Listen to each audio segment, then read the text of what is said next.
നമ്മുടെ ലൈഫിൽ ഏറ്റവും കൂടുതൽ പേഴ്സണൽ ലൈഫിലും പ്രൊഫഷണൽ ലൈഫിലും നമുക്ക് ഏറ്റവും കൂടുതൽ വേണ്ട ഒരു കഴിവാണ് പ്രോബ്ലം സോൾവിങ്ങിനുള്ള ഒരു കഴിവ്. ഈ പ്രോബ്ലം സോൾവിങ് എന്ന് പറയുന്നൊരു കാര്യം നമ്മൾ പഠിച്ചെടുക്കുന്നൊരു കാര്യമാണ്. അത് എക്സ്പീരിയൻസിൽ കൂടെ പഠിച്ചെടുക്കുന്നൊരു കാര്യമാണ്. അങ്ങനെ കുറേ പ്രോബ്ലം സോൾവിങ് നടത്തി പരിചയമുള്ള ഒരാൾക്ക് ഒരു പുതിയ പ്രോബ്ലം വരുന്ന സമയത്ത് എങ്ങനെ അതിനെ ഹാൻഡിൽ ചെയ്യണമെന്നറിയാം. പക്ഷേ ന്യൂ ജനറേഷനിൽ പലർക്കും അതൊരു പ്രശ്നമാണ്. കാരണം ഫസ്റ്റത്തെ എന്തെങ്കിലും ഒരു ചെറിയ പ്രോബ്ലം വരുമ്പോഴേക്കും ഇവർ ഈ തീയിൽ കുരുത്ത വെളുത്ത് വാടില്ല എന്ന് പറയുന്ന പോലെ ഇവരാരും പലരും തീയിൽ കുരുത്തിട്ടില്ല, കംഫർട്ട് സോണിൽ കൂടെ വളർന്നു വന്നിട്ടുള്ള ആൾക്കാരാണ്. അപ്പോൾ അതുകൊണ്ട് തന്നെ അവർക്കൊരു പ്രോബ്ലം ഫേസ് ചെയ്യേണ്ട സിറ്റുവേഷൻ വന്നിട്ടില്ല. അവരൊരു ഫേസ് ചെയ്യേണ്ട സിറ്റുവേഷൻ വന്നിട്ടുണ്ടെങ്കിൽ വേറെ ആരെങ്കിലും ആയിരിക്കും അതിന് സൊല്യൂഷൻ കണ്ടെത്തി കൊടുക്കുന്നത്, അല്ലെങ്കിൽ അവർക്ക് പ്രോബ്ലം വരാതിരിക്കാൻ വേണ്ടി അവരുടെ പാരൻസ് ആരെങ്കിലും അതിനുവേണ്ടി ഹെൽപ്പ് ചെയ്തിട്ടുണ്ടാവും. അപ്പോൾ നമുക്ക് ഒരു പ്രോബ്ലം വരുമ്പോൾ അതിൻ്റെ മുമ്പിൽ പകച്ച് നിൽക്കുക എന്നുള്ളൊരു കാര്യമല്ല. കാരണം ഒരു പ്രോബ്ലം വരുന്ന സമയത്ത് നമ്മളതിനോട് ഒളിച്ചുകൂടുക, അല്ലെങ്കിൽ വേറൊരാളുടെ ഹെൽപ്പിൽ നിന്ന് അത് ഓവർകം ചെയ്യുന്ന സമയത്ത് വേറൊരു പ്രോബ്ലം വരുന്ന സമയത്ത് നമുക്കതിനെ ഫേസ് ചെയ്യാൻ പറ്റില്ല. നമ്മൾ പ്രോബ്ലത്തിൽ നിന്ന് ഒളിച്ചോടുക എന്നുള്ളതല്ല, പ്രോബ്ലത്തിനെ ഫേസ് ചെയ്യുക എന്നുള്ളതാണ് അതിൻ്റെ ഒരു സൊല്യൂഷൻ.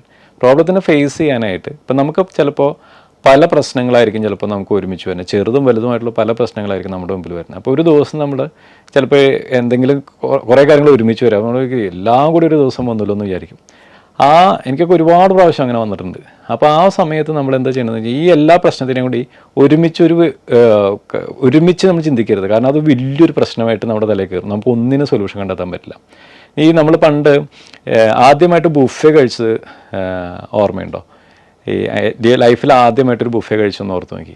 നമ്മൾ ആ ബുഫേ ഒരിക്കലും ആസ്വദിച്ച് നമ്മൾ കഴിച്ചിട്ടുണ്ടാവില്ല. അതുമല്ല, അതിൽ പകുതി ഫുഡ് നമ്മൾ വേസ്റ്റാക്കി കളഞ്ഞിട്ടുണ്ടാവും. കാരണം നമുക്കിതെല്ലാം കൂടി കാണുന്ന സമയത്ത് നമുക്ക് ഭയങ്കര കൺഫ്യൂഷൻ. നമ്മൾ അത് പോയി എടുക്കും, ഇത് പോയി എടുക്കും, ആവശ്യത്തിൽ കൂടുതലെടുക്കും, ഇതെടുത്തും, അങ്ങനെ പകുതിയും കഴിക്കാൻ പറ്റില്ല, പകുതിയും വേസ്റ്റാക്കി കളയും, ഒന്നും ആസ്വദിച്ച് നമുക്ക് കഴിക്കാൻ പറ്റില്ല. പക്ഷേ ഇപ്പോൾ നമ്മൾ ബുഫേ കഴിക്കുന്നത് എങ്ങനെയാണ്? ഇപ്പം നമുക്ക് കറക്റ്റ് അറിയാം, സ്റ്റാർട്ടേഴ്സ്, അപ്പിറ്റൈസർ, ഇതൊക്കെ എങ്ങനെയാണ് കഴിക്കേണ്ടതെന്ന് അറിയാം, എത്ര ക്വാണ്ടിറ്റി എടുത്ത് കഴിക്കണമെന്ന് അറിയാം. ഓരോ സ്റ്റേജ് ബൈ സ്റ്റേജ് ആയിട്ട് കഴിച്ച് ലാസ്റ്റ് പോയി ഡെസേർട്ട് എടുത്ത് നമ്മളൊരു കംപ്ലീറ്റ് ആയിട്ട് അത് നമ്മൾ കഴിച്ചിട്ട് പോരും.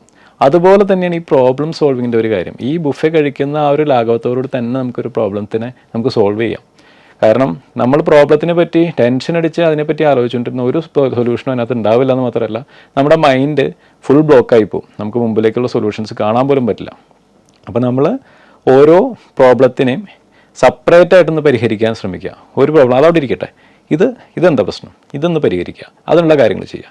നെക്സ്റ്റ് തിങ് അടുത്ത പ്രോബ്ലം എടുക്കുക. അങ്ങനത്തെ രീതിയിൽ ആ പ്രോബ്ലത്തിനെ നമ്മൾ സമീപിക്കാൻ നിന്ന് കഴിഞ്ഞാൽ നമുക്ക് എൻഡ് ഓഫ് ദി ഡേ നമുക്ക് ആ പ്രോബ്ലത്തിൽ 10 എണ്ണം ഉണ്ടെന്നുണ്ടെങ്കിൽ അതിനകത്ത് 8 എണ്ണത്തിന് നമുക്ക് പരിഹാരം ഉണ്ടാക്കാൻ പറ്റും. ചിലപ്പോൾ 2 എണ്ണമായിരിക്കും മേജറായിട്ടുള്ള പ്രോബ്ലം, പിന്നെ നമുക്ക് അതിനകത്തേക്ക് കോൺസെൻട്രേറ്റ് ചെയ്യാനും പറ്റും.